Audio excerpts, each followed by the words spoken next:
Episode number 2 of One Step Beyond Cyber. Hi everybody, this is Scott, and I've got Tim on my left, and what's your name? My name's Roman on the right. Roman. He just started with us, roughly, a decade ago? About a decade ago. Yeah, I know. So, hi everybody, thanks to episode number 2 of One Step Beyond Cyber. I just want to remind everybody, if you haven't seen our first episode on the human element of cybersecurity, the link to that episode will be below. But today we're going to be talking about the rapidly advancing cyber threats that are occurring today and are on the horizon, and why it's imperative that we protect our networks and our digital assets to the best of our abilities. So today we're going to talk about breaches around the world. So Tim, take us off here. Around the world, maybe more around the United States, but I guess the companies are definitely global, so it would make sense to say around the world. Sure. But data breaches have been affecting companies now for all shapes and sizes, everything from T-Mobile right down to different mom and pop shops.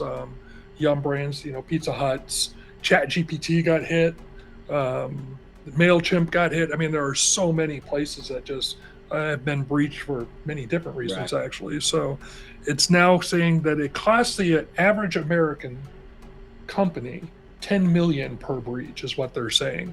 And that's on an average, obviously, because depending on the size of the company and the complexity of it. The So- average cost of a U.S. business. Of the U.S. business. Okay, I think you're talking about Overall. people. Like, No, whoa, $10 yeah. million. I read about that T-Mobile one. I think it was last year, right? Yep. And if I'm correct, it cost the company like over $350 million just in a remuneration to their clients, to their customers. Yeah, not even going forward, just to fix it. Yeah, and so things like that I know that we talk about it until we're blue in the face, but like using passwords, changing your passwords, if you can use 2FA. Yep.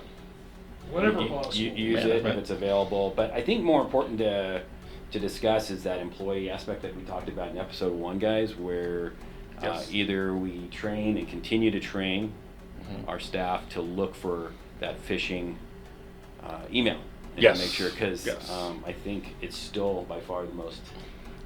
It's where people are going to start. That's because they're non-discriminatory when you do an email, and just so you people at home know that we are going to discuss a lot of topics, mostly for news and educational purposes. None of this is legal advice. So disclaimer: what we tell you is best practices, but it is not what you're going to take as sound legal advice here, because we like to have fun as well. So, Okay. So, I guess what we're really needing to speak on to is what's the difference between a leak or a breach? And that's going to be Tim's realm. Well, so you can have data leaked, but it's not a breach. You can have a breach and data is leaked. So a breach is anytime you're exposing PII, personal identifiable information, anytime credit card numbers go out, social security numbers go out, you're breached. Whenever I look at data, so you have data and information. So that's what we'll do, leak and a breach. Data is I have a social security number. And I have 3 databases, and I put 3 numbers in one place, 3 numbers in another place, and 4 numbers somewhere else. If I get to one database, it's a leak. It's a piece of data that they might not be able to do anything with. If I get the information, it's a breach. So now I have all the information that I need. Okay, so it's not just getting inside the system, it's what you find inside the system and how it comes out. Anything that's exfiltrated, anything that leaves your network is a breach. That they've got data out of your network, Okay. whether they can use it or not. Like, why would somebody come in there and try to, not only get your information, but to exfiltrate it out? Because if you see it, right, that's one thing. Right.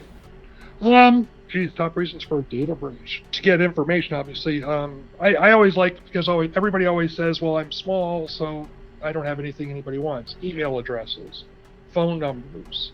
If you can get the last 4 of someone's social security number, you're halfway there. to being able to get into their accounts. So, I mean, in Verizon, they said 99% of vulnerabilities were what actually was used for the compromise. So patching your systems is one of the easiest ways to get that information. So human error. We all make mistakes. So you mean fake patching, so phishing emails that are actually in the guise of a patch? They actually have one out right now for Microsoft Windows on, I think, using it through a browser. It's actually popping up saying you have to patch your system. So Oh my that, goodness. yeah. so then you click on the link and you think you're patching your system, but you're not. You are. Yeah. Yeah. I also think of, I remember the old time where they would call you up and say, we're Microsoft and your IP address is. And so they would hit the older generation, because they don't understand computers, they would actually walk them through breaching their own system. So they would get into the command line and tell them to type some commands, and then they would get into their system, steal their credit card numbers. So awful, because the layperson is not going to know these things. They're not going to see these things. They're going to think, oh my God, I need to do this. Right. I guess that goes into social engineering. Right. Absolutely. Well, 93%. Throw out more numbers. Why not? It's really bad, actually. So human error, when we do configurations as a technical person, when we go in and set up our routers, switches, firewalls, our systems, that we make mistakes. We don't put in 2FA on a specific account and they get into that account. We don't. Accounts don't have 2FAs on them these days, Tim. Yours. Because we set it up. Yeah, but I think on that sort of configuration, also on best practice, I remember, years ago, that people would set up their accounts with admin rights. Yes. And now that is a well-known, like, you should have two accounts, the one you use on a daily basis, right? Yep. And one that has admin privileges, that it has a funky name, that if they do make it into your system, they don't go, oh, admin, that's the one I want, right? With the password? Oh, yeah. Sure. So I do like that one. They also say, too, that you shouldn't have on your workstations, when you're a user, you shouldn't have administrative rights to install applications to make changes to it as well, which is a big one that actually insurance is now hitting on. So don't do that. At the hardware level? Yeah. Or? So when, for instance, on Windows systems, if I try to update my browser, I have to have administrative rights. Well, if I don't have administrative rights, I can't update my browser. A little bit of an inconvenience, but that also means that the malware can't either, or whatever. Which brings us to our third one, malware. Which is stopped, obviously, by application whitelisting, what we just said, making sure you don't have administrative access to the systems. So it's definitely, while it's a company problem, because you're responsible ultimately for everything that happens here, it's also every individual's responsibility to make sure that they're making sure that we're configuring everything right. There's someone checking our work for us on the technical side, that someone's actually going behind us and saying, yes, we did it right, and having some type of policy in place. So once all this goes on, obviously we've gone through to show why the data breaches happen and how they get in. So what's the first question a business should ask if they think they've been compromised? Softball question for you there. Yeah. Easy. That's like a simple. Yeah. I'd say that is like probably one of the most complex questions that we can ask. We probably need a few episodes just for something like that. But that being said, the first thing I would do is train my team to recognize something different is occurring than what usually is occurring, like you mentioned, that the browser pops up and says, oh, hey, you should patch your browser. And I'd be like, that's something not normal. And so the first thing I would do is recommend, when you have trained your team to look for that, is to then pick up the phone, instant messaging, whatever communications you're used to using, and contact your IT people. they know. In fact, this happens with you and me all the time, right? Yeah. Where probably once a week or once a month or so, I'll email you going, what do you think? And just yesterday I said, hey, maybe we should, I'd like to see what this email is about. And you're like, yeah, I'll. So you did it behind the scenes and said, this is no good. That was actually an interesting one too, Roman. So he sent me an email thinking that it was an actual email. It was titled from Vanguard. From Vanguard, Yeah. right? But it was Vanguard Equities LLC. Right. So I went and did a search on the company. I went and checked the company names, and I checked the logo first, which was the first thing that cued me I on. can see. Yeah. So I looked at the logo first. Logo was off. I looked at it was HTTP, not HTTPS, and I just kind of dove into it, doing searches on the internet, doing open source intelligence, actually using all the tools that are out there for us to use for free. Right, which kind of goes back to what you were saying is, honestly, nobody goes to the doctor just one day and go, all right, figure me out, right? There's a symptom of something that happens, and the doctor looks at those symptoms and say, okay, well, what is the best treatment based on this? Well, let me look deeper into your system. Yeah, you're coughing, but it's a deep cough. Let me listen to your back and your chest, right? Let me look at your throat. And that's what you were doing on a cyber scale, looking down the throat and hearing the breathing. Yeah, so but you're bringing up a great point, which is the doctor analogy. So a lot of people don't go to doctors when they should go and seek a professional's advice for that. It's just a cough, and then they find out that cough could be something much more serious. But who cares? Take 45 minutes, go see your doc, and confirm that it is nothing. So just with It's cyber, just a link. It's just a link. that's your computer coughing It right there. looks legit. We'll cough after you click on that. Yeah. So yeah, but again, this is where we can't answer such an easy locked over question. But if they have identified it as a breach, then either they should know, they being your IT folks should know what to do. Some don't, and they could actually cause more damage Yes. than Absolutely. just so reaching out to somebody that this is what they do. But if this is what you guys do and you're listening to this and you guys know what to do, perfectly fine, go ahead and do it. But for those that don't, some people will say, oh, unplug it. Could be the worst thing that you Absolutely. ever do. So so reach out to somebody that knows what to do if they get breached. Incident response plan. I'm just going to plug that one right now. But this is interesting, right? Because people think it's one and done, Yep. right? So I got breached. I either paid or didn't pay the ransomware, and I got my access or didn't get my access back and rebuilt my system from the ground up. But how come? Like, I hear about people getting hit multiple times. Is that even a thing? Oh yeah. T-Mobile got hit. How many times? 9 times since 2018. MailChimp. Under 2 hands. Yeah. Right. MailChimp got hit twice in 6 months. And it was actually a relatively small breach. It only affected 133 people. So think how big MailChimp is. But it did get into all the accounts that they were in. So it actually did get into employee credentials, which was what they used. They used back-end tools from the employees to get into these accounts. And then once they figured it out, they took them offline and everything. They were able to remediate quickly. But it was also, once again, social engineering.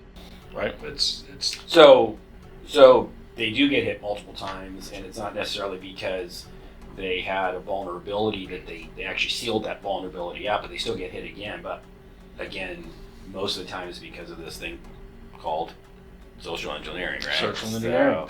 And the interesting part about it is some of these things don't happen with malware or a specific ransomware that's locking down systems. Some of these things, like what happened to PayPal, is that they were credential stuffing. Essentially, they were using automated tools to try credentials of usernames and passwords, credentials that they had either purchased or obtained somehow, and they just started knocking those out. And eventually, you're going to get in, right? So they got into these people's. They didn't breach them through some back door. They logged into their account, and that's a much harder thing to see when you're talking about something that has like a PayPal that is inconsistently logged in, right? So you can't really follow a trail of where that is, maybe the IP address.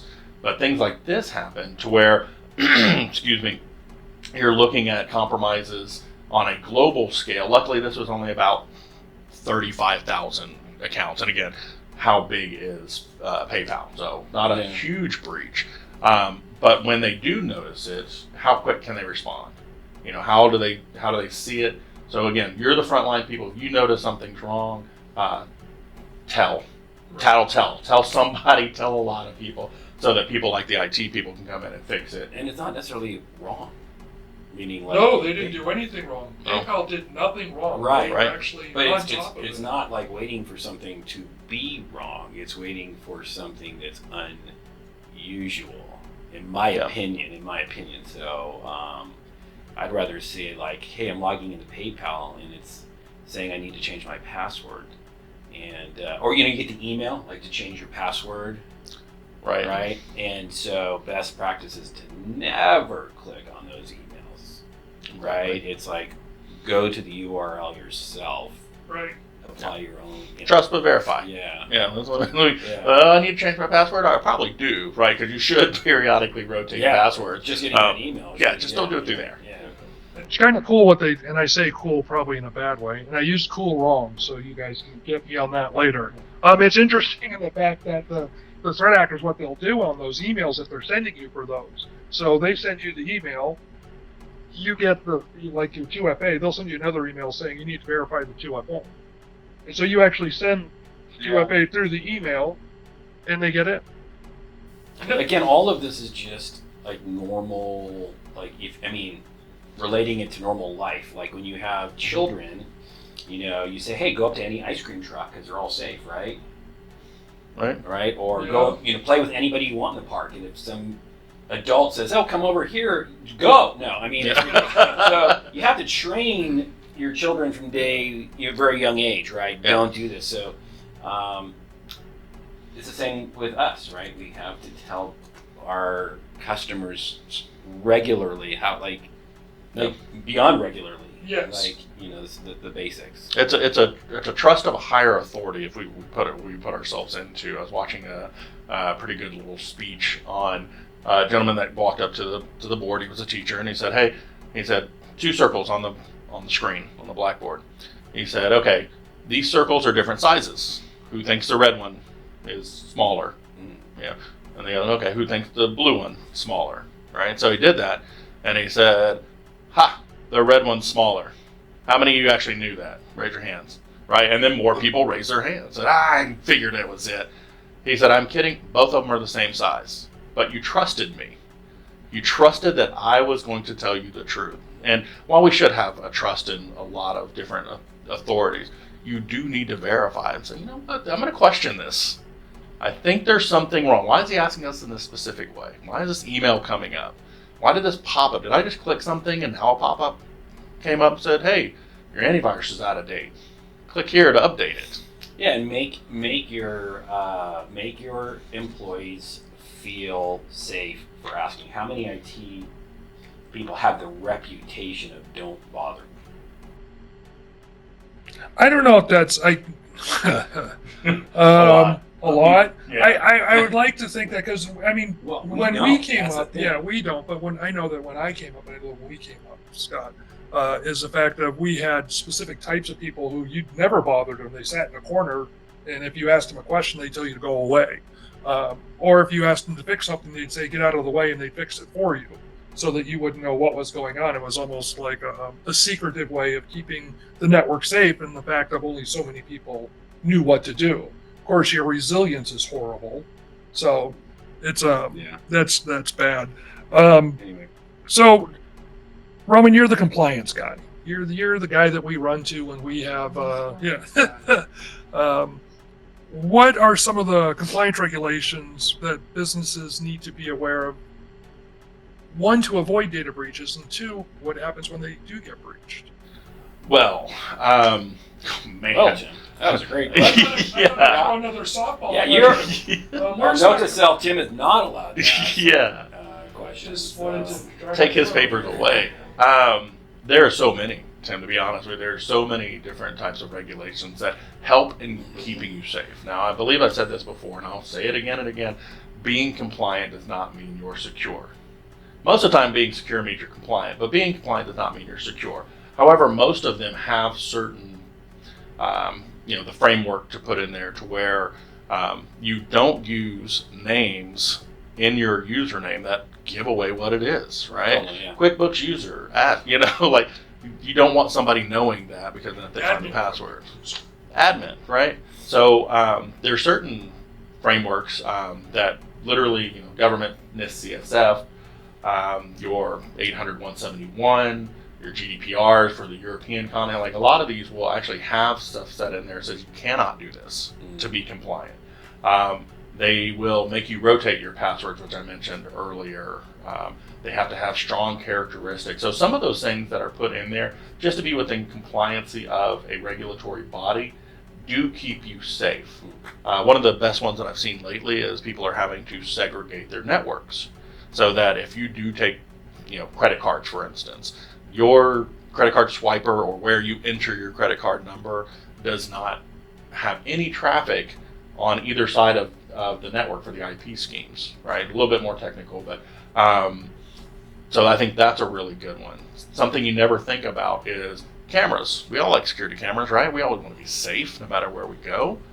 If that camera is now facing that credit card, somebody hacks into the camera system, not the credit card system, but the camera system, they now have that information, right? So they are starting to realize this. Bad actors are joining the good team, probably getting paid tons of money to do it too, and telling us how they've done it. And so now more and more regulatory bodies are putting stuff together and keeping things safe. So, yeah.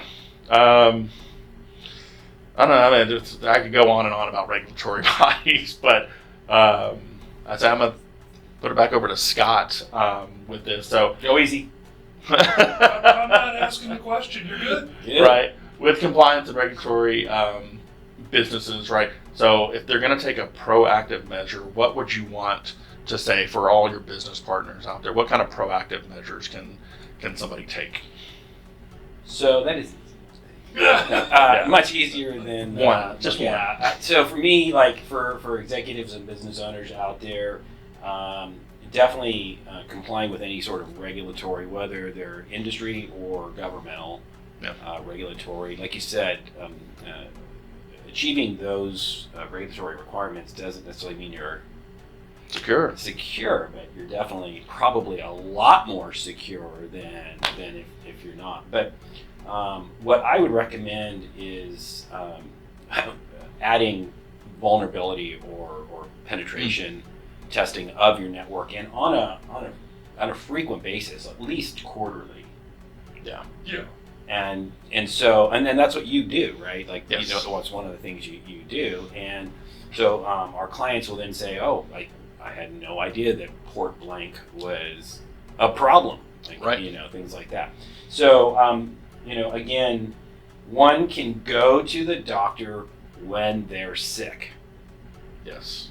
That's a good time to go to the doctor. Don't get me One wrong. of the best. But some people will go to the doctor annually and say, let's do a proactive physical to see if something is going on that I just don't, maybe I don't have a symptom yet, right? Yeah. So Right. why wait for the symptom? So I would say that would probably be a good.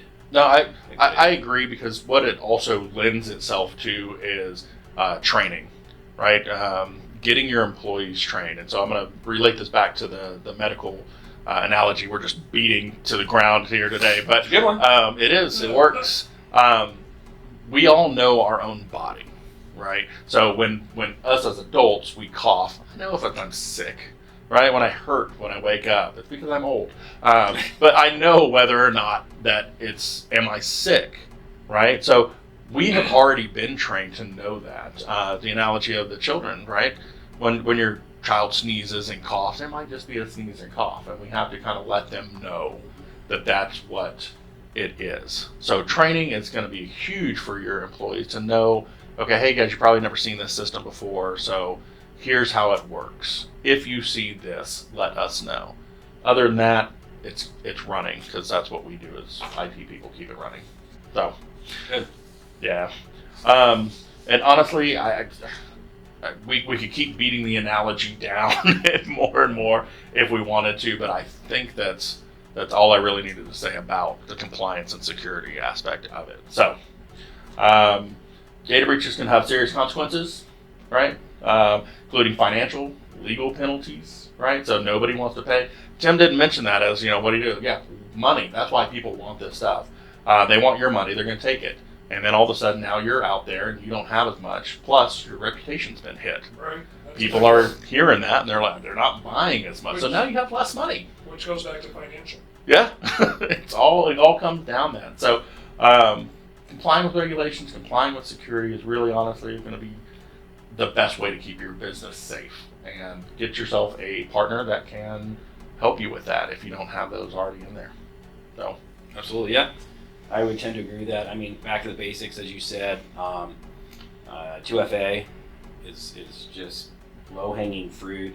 Encryption, I think, is really critical. A lot of people do not encrypt their data, so if they do suffer a breach, at least they're getting useless. That would be a leak, right? That would be a leak. Yeah. So they got all your data. We've learned today. They can't do anything with it. And then I would say access controls, but not just access like user rights, but also physical access. Like we have key card access in this building, and in order to comply with some of these regulatory things, you have to have both digital and physical access. How about you? Any closing on that? I think that we just have to remember that if you have a data breach, you want to limit. You want to limit exposure. You want to be able to have that incident response plan in place to make sure that you understand how the to. acronym. Yeah. I didn't want to do ERP because then Roman makes fun of me later. And we need to be transparent. I think that's the biggest thing that we have to remember to do in anything that we do. We look at how. Oh no, my mind just went sideways. Okay. What was the LastPass breach where they said nothing happened, and then 6 months later they came back and said they got all of our vaults. Everybody was on top of them because they were being transparent, and then they really weren't transparent. Whether they understood it at that time or not, we don't know. So that's another thing.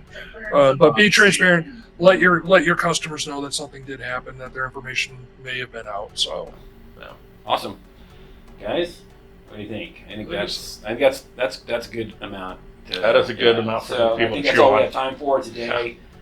Thanks for listening to us today. And if you haven't, take a moment to like and subscribe so that you don't miss any of our future episodes. They will only get better as we go forward. and more furniture. Yeah. So we're gonna have a lot more episodes coming up on the cybersecurity and technology and really relevant data as it's happening today.